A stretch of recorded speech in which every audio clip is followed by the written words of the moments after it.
Auburn and Alabama get set to do battle Saturday night in a game simply known as the Iron Bowl. We are here previewing, predicting, and breaking down this game between the Tigers and the Crimson Tide. Hello, everyone. I'm Chris Phillips. He's Cole Thompson. We appreciate each and every single one of you tuning in. As always, make sure you hit that like and subscribe button on YouTube, guys. We are creeping ever so close to that 30,000 subscriber mark. We cannot do it without your love and support. Also, make sure you check out our friends over at FANDUEL because, as always, we are brought to you by our friends at FanDuel, FanDuel.com/SECU to join today and get started with $250 in bonus bets when you win your first $5 bet. Once again, that's FanDuel.com/SECU to get in on the action today. It's arguably the best rivalry in all of college football, and when it's at Jordan-Hare Stadium, it never disappoints. It's Auburn, it's Alabama, it's the Iron Bowl, and everything is on the line. For Auburn, an opportunity to get to bowl eligibility despite a season in which they fired their head coach. And for Alabama, you want to go to the college football playoff?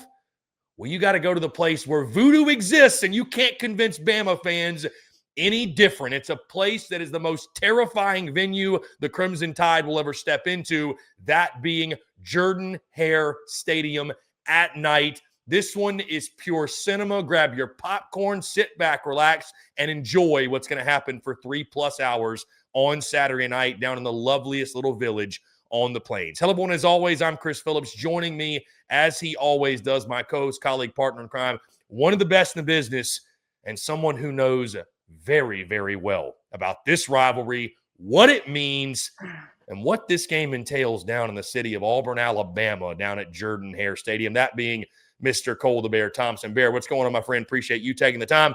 Excited to chat with you. I know you've had your heart broke a time or two when it comes to this game, and especially it being played down in Auburn. Really, really pumped to break down this one with you in a game that I feel like is going to deliver on Saturday night. And oh, by the way, the SEC Unfiltered Tour on hand to witness it. Cannot wait, my friend. My first ever Iron Bowl. Hey, before we start, just real fast, hi, Voodoo Shaman Man. It's very nice to hear from you again. It's lovely that you waited all the way up until the last game of the year to make your appearance. I don't know what is in store, but AL.com just did a fantastic story about you. Nick Saban has talked about you as quite literally being the biggest house of horrors in his existence. What's the plan, guys? Like, can you give me like a quick little blueprint just so I can send it to the other Alabama faithful? That way they understand if they need to start drinking profusely before the game or if they can start drinking afterwards to celebrate that they're going to the SEC Championship and College Football Playoff. It's a game of all games. I've heard some people talk down on the Iron Bowl this past week on multiple platforms, saying that it's not even in the same stratosphere as the game that is played up north between the city of Ann Arbor and the city of Columbus. Brother, ladies and gentlemen, fine folks who don't understand ball, this is the premier spectacle of the southeastern region of the United States. Families are torn apart because of it. Cops are called and standing on wait lists because they understand what could be at case. Murders happen. We see countless people end it themselves because of what happened. And at the end of the day, a tree was taken away from the city of Auburn because of one person decided to throw a Scam Newton jersey on the statue of Bear Bryant. This is the pinnacle rivalry of college football these parts of the United States. And just to add a little bit more motivation, Kalen DeBoer, you're not guaranteed to be in the college football playoff this year. And I can tell you what, Alabama fans, they're not going to be content losing back-to-back years of missing the 12-team postseason picture. Oh, and DJ Durkin, I hear that you want the job down at Auburn. Pretty simple. Win against Alabama, you got a shot. Storylines on storylines in this one, Bear. We're going to get to those in a second. But again, the Iron Bowl need no extra hoopla or hype. This one means everything to these two sides. Again, this game taking place Saturday night, 6:30 Central Time, kickoff being aired on ABC. And, of course, the game down in Auburn, Alabama at Jordan-Hare Stadium. Bear, via our friends at FanDuel, Bama's a 5.5-point favorite. The over-under is set at 46.5. Bama leads the all-time series 51-37-1. Of course, the matchup last year came. Bama won that game by a final score of 28-14. And I feel like it needs mentioning, who can forget what happened in this building the last time they were there? 4th and 31, ring a bell, anyone? One of the craziest finishes in the history of this rivalry in a game that if you can just defend 4th and 31, my goodness, how much different is the Hugh Freeze tenure at Auburn? If different at all, maybe not, but certainly that one did not help his case. Either way, Bears, we go in this game. I do want to start. You just mentioned it's so fascinating because there's so much on the line for both these teams, and there's individual matchups I want to get into. But what this game means for Kalen DeBoer and DJ Durkin, because on one side for DJ Durkin, this game very well could get you the job. Yeah. I mean, I think there's a lot of Auburn fans that, want to see Durkin with the interim tag taken off and him take over full-time as head coach. Bear, for Kalen DeBoer, I don't want to be overzealous or over-exaggerate. I don't know that Bama is like firing Kalen DeBoer if they lose this one and they're not playoff. But what I can tell you is this, and some of these are mutual friends you and I have. Some of these are friends I've made throughout my travels to Tuscaloosa and living here in Nashville. Alabama fans are not going to take this well if they lose this football game. Like the entire mood on Kalen DeBoer is going to shift one way or another depending on the result on Saturday night. To a point to where even last week, I'm talking to a buddy of mine essentially where he says, Chris, if Kalen DeBoer, and this is just a fan, right, who does donate to NIL, I will add, but not one of your top boosters at Bama. So what does it mean? Whatever. But the mood from him was, Chris, if they lose to Auburn in Auburn, I don't care. He can pack his bags and get the hell out of Tuscaloosa. And that's going to be the vibe from a lot of the fans. Win and you're in the playoff and all is well. Lose to an Auburn team that I think most Bama fans feel like is inferior. Kalen DeBoer is probably back next year. But, boy, it's going to be a really, really, really uncomfortable offseason for him. So, an interesting dynamic in this one, Bear. You factor in all the craziness of Jordan-Hare and the unpredictability of just that venue alone. But then you also factor in that Auburn's got nothing to lose. The pressure is on Bama in this one severely. No, and the other thing that you got to remind yourself of is that Alabama does not have an opportunity to backdoor their way into the college football playoff. It's very simple for them. If you win, you're going to the SEC championship game. Now, the decision will have to be made by the committee before next week. Are we going to penalize Alabama if they lose in the SEC title game, or are we going to reward them for going 10-2 and only having one conference loss, letting them still be in the for the postseason? Is that going to be the case? But if you lose, there's too many two-loss teams out there. There's a Texas team that potentially could have 3 top 10 wins. There's opportunities to where, you can say we won 4 straight SEC games that were all top 25 matchups. It doesn't matter in the eyes of the committee. And I can tell you what, the committee made it clear last week when you lost to Oklahoma, or 2 weeks ago when you lost to Oklahoma. They want you to lose early in the season. You lose late, all bets are off on where you stand. And this goes for every team out there. I mean, it goes for Ole Miss, it goes for Oklahoma, it goes for Alabama.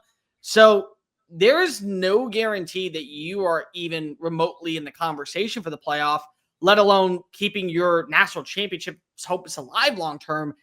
For Auburn, brother, it's win or go home. I mean, that's really what this is. And you're starting Ashton Daniels, which I completely understand because last week you played Deuce Knight, so you could save the eligibility for Daniels one more year. Makes a lot of sense. He's shown flashes of really promising stuff that Alabama has struggled with at times this year, whether it be the mobility of the quarterback, whether it be the deep ball accuracy. Brother, they got 2 or 3 wide receivers that can make plays against this secondary. And the secondary's been the backbone of Alabama all season long.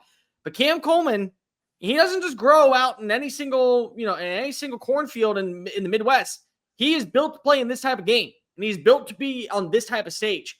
You don't see many players like Eric Singleton have that straight line speed and can turn a game around on the drop of a hat. You don't have many running backs like Jeremiah Cobb that can go ahead and pulverize through a defensive line and work upfield. So the margin of error for Alabama is very thin because Auburn has the talent that really could put you in a position of where you struggle, you're down early, you ain't not getting back up. And the other thing to remind you of is that for Kalen DeBoer, it's another thing that people will go point out. You can win the big one. Yeah, you can beat Kirby. Oh, you can beat Steve Sarkisian. You can hang with Dan Lanning. You can go hang it up on most of the coaches around the NFL. I mean, you easily could win against Clark Lee. You could win, and now you lose to a team that's unranked. And now you lose to a team that's not bowl eligible. I mean, look at the losses. Brett Venables, Clark Lee, Josh Heupel, potentially DJ Durkin as an interim, and then you got to throw in Mike Norvell. Those are his losses. And then you look at the wins, it's like no one really cares. The wins are one thing. It's who you lose to and how you lose. So Alabama, you better be ready. That's all I will say. You better be ready for this game. And Barry, you mentioned getting to on the field. I agree with everything you're saying, by the way. But on the field, Ashton Daniels getting the start for Auburn under center. I do agree with you. I think that's probably the right move. He was really good in that game a couple weeks ago against Vandy. Balled out in that one. I do think he gives them a good shot to win the football game. But I think even more compelling on the other side, like what has happened to Ty Simpson? Yeah. I mean, did throw for 326 against Oklahoma a few weeks ago, but had some bad decision-making in that game. You talk to folks that were actually at that game, made some critical errors and critical mistakes, again, especially with the turnovers that led to them losing that football game. Against LSU, a game that we were at earlier in the month, he was okay. He missed some easy throws. He did. He has over the last – since the turn of the month, essentially – his play every week, it's like is declining. And I don't really understand his decision-making. He's just got to be better in this game. I mean, I don't look at it as there's any one thing that's like, he's just not playing well. And I mean, I understand they are one-dimensional. They don't run the football well. That is certainly something that, has been a hindrance, but they haven't ran it well all year. And he was much, much better throughout the first 2 months of the season. I mean, Barry, you talk about, and I say an upset, 5.5 is not like some crazy spread or anything, but I think most would consider Auburn beating Alabama an upset. But dude, you go into that place and you're turning the football over early and you're making bad decisions, brother, this is not a place you want to get down early. This is not a place you want to feed into the crowd and have that early momentum. Simply put, Bear, not to oversimplify, but Ty Simpson's just got to play better, man. He's just got to play better. If not, it's going to be a very long night for the Crimson Tide. Do you want the good news or the bad news if you're an Alabama fan first? Hit him with the bad news first. Let's rip the Band-Aid off. You are going up against the 100th ranked pass defense in college football, which means if you're throwing in double coverage, that's on Ty. That's all on Ty's decision-making. They're not doing anything that's absolutely showing you like, oh, they're running a couple of coverages that he just can't see or they're picking apart at the right time. No, those are just bad throws after bad throws, and it's the right place at the right time for the defensive back. Now, here's the good news. Auburn is the 11th ranked run defense in the country. And you're probably saying to yourself, Cole, how is that good news? Well, it shows you that the one weak point of your team is the strength of their defense, which means you can try to run it, but the way you're winning this football game is through the air, which has been your specialty all season because of the weapons that you have. I want to see Ty playing like a point guard. Like, let's just be real. I do not need the highlight grabs. I do not need to see him go into New York City for the trophy presentation. I don't need to see him do this world-class Undertaker, like kind of push up the coffin. I've risen from the dead. Look at me back at what I did when I played Georgia and what I did when I played Tennessee. I need him to be a facilitator of the football. You see open receivers, you hit open receivers in stride. You have an opportunity to win your one-on-one battle downfield with Ryan Williams, Jeremy Bernard, Isaiah Horton, or Rico Scott. You win your one-on-one battles downfield with Isaiah Horton, Ryan Williams, Jeremy Bernard, or Rico Scott. If Lanier Brooks is running a curl pattern and you know that he is going to be open for a gain of 8, you take that and you set yourself up in a good position. That needs to be this game. Fundamentals, the little things that Ty Simpson has done well all year, up until quite literally the last month. That's what we need to see. It'd be cool if you have a home run hit. It'd be awesome if you uncork it and there is Jeremy Bernard in the end zone just waiting for an easy score. The explosive plays don't matter if you're going to have 2 interceptions or if you're throwing it at the feet of wide receivers or if you're clearly missing targets that are wide open. And then, of course, we got to mention Josh Cuevas. Because, again, this is going to be a dude. I can tell you what. Read me a stat line. It feels like that. It's a cheat code and like that's a cop-out. But let's just be real, man. The last couple games, tell me what Josh Cuevas' stat line is. 95% of the time, if I see that number, I feel pretty good about where Alabama sits. Bear, I want to get your take more so on this game because here's the thing. We could spend however long talking about keys and X's and O's and whatever it might be.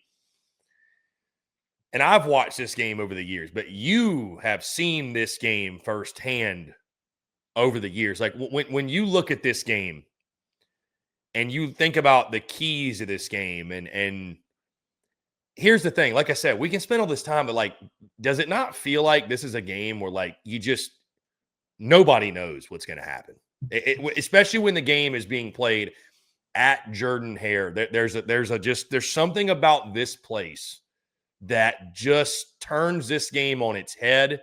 It's like we're in a different dimension. You literally enter like a Stranger Things type vibe. We're in a different dimension here.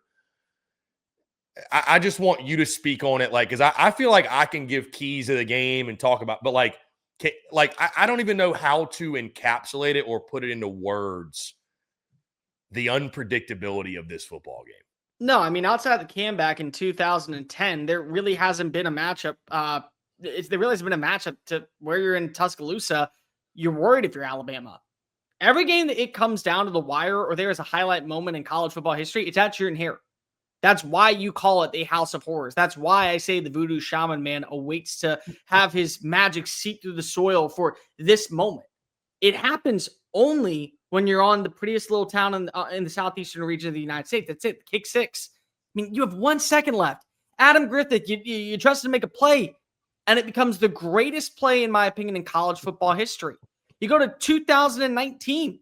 Auburn's number 15 in the country. It's a back and forth battle between Bo Nix and then Tua Tagovailoa, and then you got to go turn into the likes of Mac Jones at this point. 2021, it's the 4 overtime game. It's John Mechie hitting the flying crane. I mean, like that's where we're at when it comes to this. Bryce Young capitalizing and guaranteeing that his team gets the Heisman Trophy. And then last but certainly not least, you got to throw in 2 years ago, 4th and 31, Jalen Milroe. You rush 3. You rush 3, and you think, okay, well, that. Why are we doing that? Why don't we just send the house? Why don't we just go with the cover 0 blitz that eventually shuts down this team? And there's Isaiah Bond, quite literally at the very back. There's nowhere else to go. Like, he could step 1 foot out of bounds. It's over. There's nowhere else to go. Perfect pass from Jalen Milroe to guarantee your spot in the college football playoff. I mean, it's something about this matchup. It doesn't matter who's the better ranked team. It doesn't matter what the records say. It doesn't matter what the numbers are, who rushes the football better, who's better on third down execution. This is a game that comes down to miraculous moments. I mean, that's all I can say when it comes to what you know when you're seeing Alabama take on Auburn on the points. That's it. It's miraculous moments and split-second decisions that completely alter a fan base's life. They do. I've seen multiple Alabama fans lose their mind and can't get over the fact that they lost to Auburn because of one play. I've watched Auburn fans get in fights with Alabama fans because of they had it won until they didn't. I've seen countless marriages and relationships and families be torn apart because of what a single moment on that little town where they have called Jordan-Hare home. A team makes one blundering mistake or one miraculous miracle, and it ends up being the reason why it gets topsy-turvy. That's what this game is about. And I don't know if you can predict anything in this game. You could tell me it happened, and you know what? I'll believe it. Because it's not being played at Bryant-Denny Stadium. It's being played at Jordan-Hare.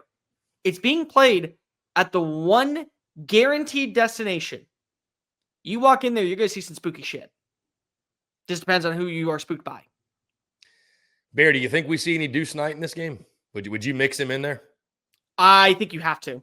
I think that you have to have Deuce Knight in there. Whether that be on some trickery passes, you know what I'll be really interested to see? There have been some plays this year where we have seen backup quarterbacks. Lane Kiffin does this perfectly, where he'll line up Austin Simmons and Trinidad Chambliss in the lineup. And he'll have Simmons under center and Austin Simmons out wide. And he'll give the ball to Simmons, and then Simmons will hit it to Trinidad Chambliss, where he hits it down the field. You're going to have some trickery in this game. You're going to have Deuce Knight line up where you're going to have Ashton Daniels under center. You're going to have Deuce Knight lined out wide.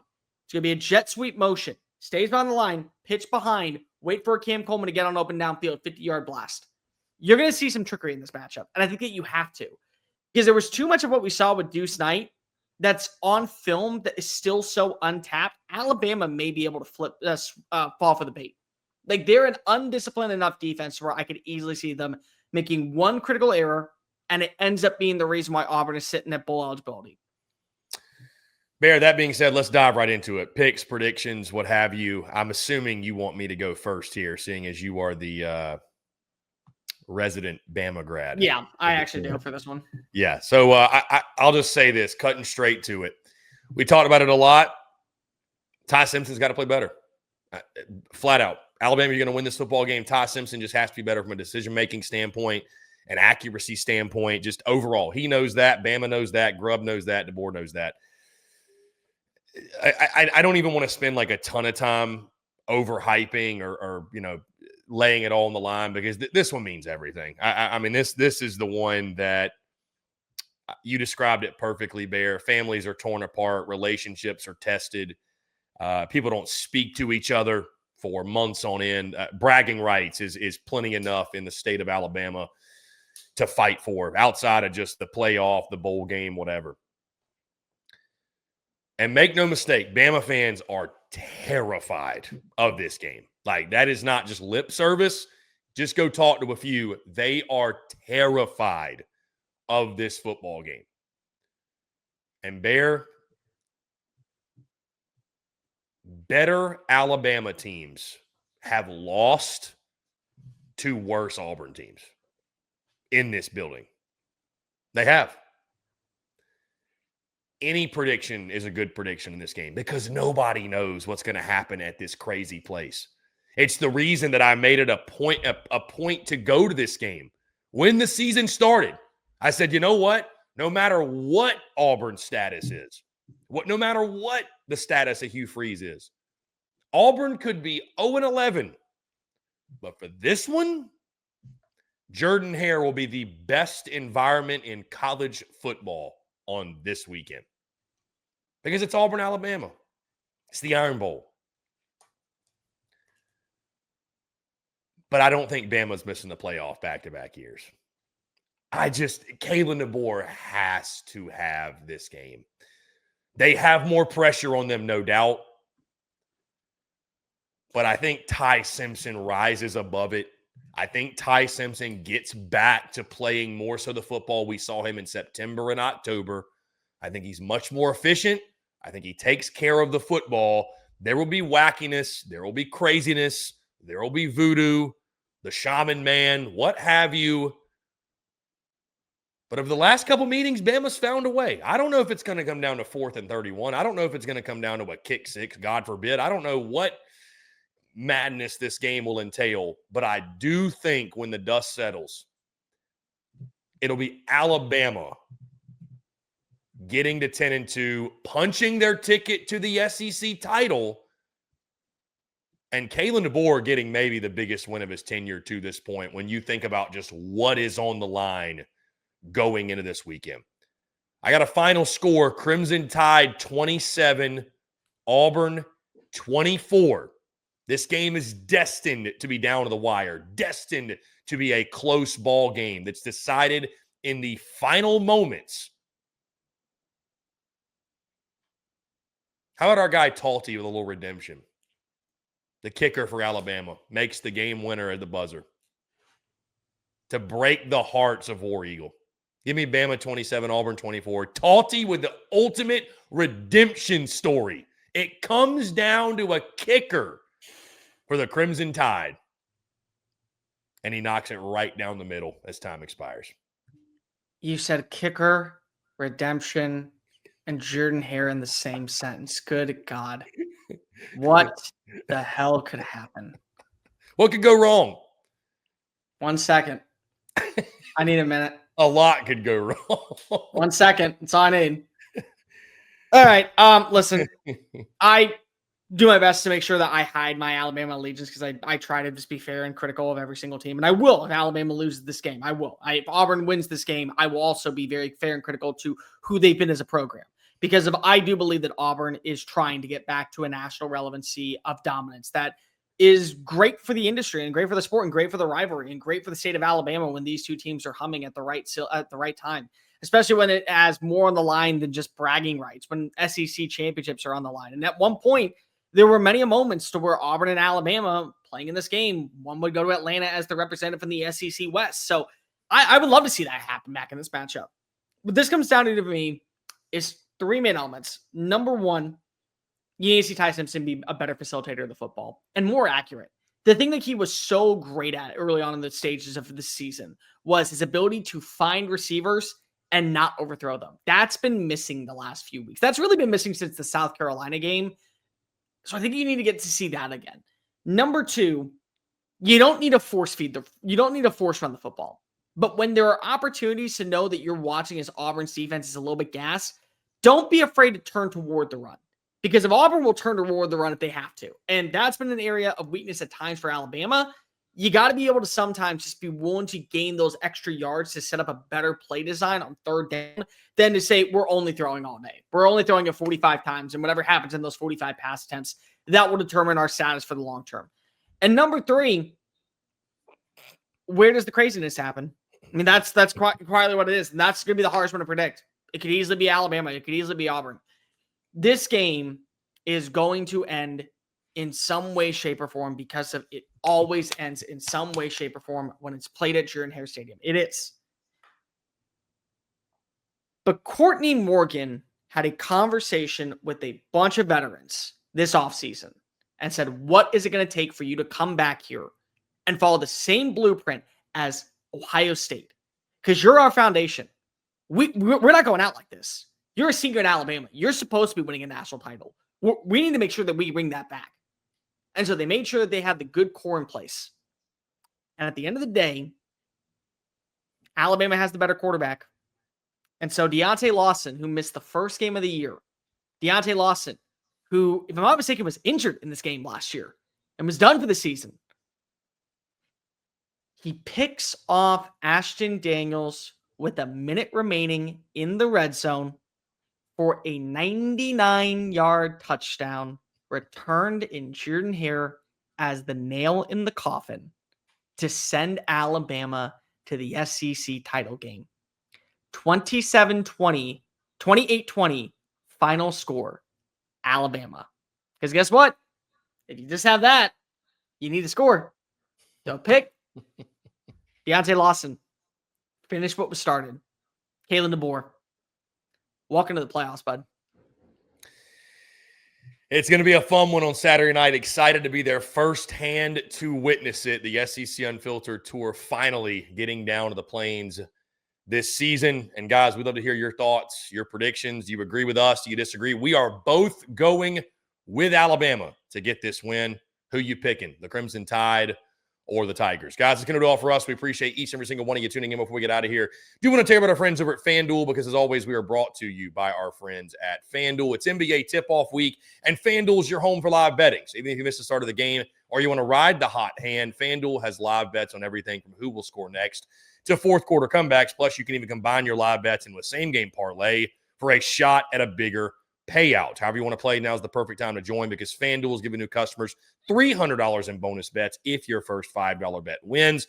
Visit FanDuel.com/SECU to sign up today. That's FanDuel.com/SECU. Play your game with FanDuel, official sports betting partner of the NBA. Guys, like I mentioned, that's going to do all for us. We appreciate each and every single one of you tuning in. As always, make sure you hit that like and subscribe button on YouTube. Check us out where you get your podcasts, all across your favorite social media platforms, as well as our website, SECUnfiltered.com. Till next time, for Cole the Bear Thompson, I'm Chris Phillips. We're signing off. Appreciate you all tuning in, and we'll see you this weekend down on the plains.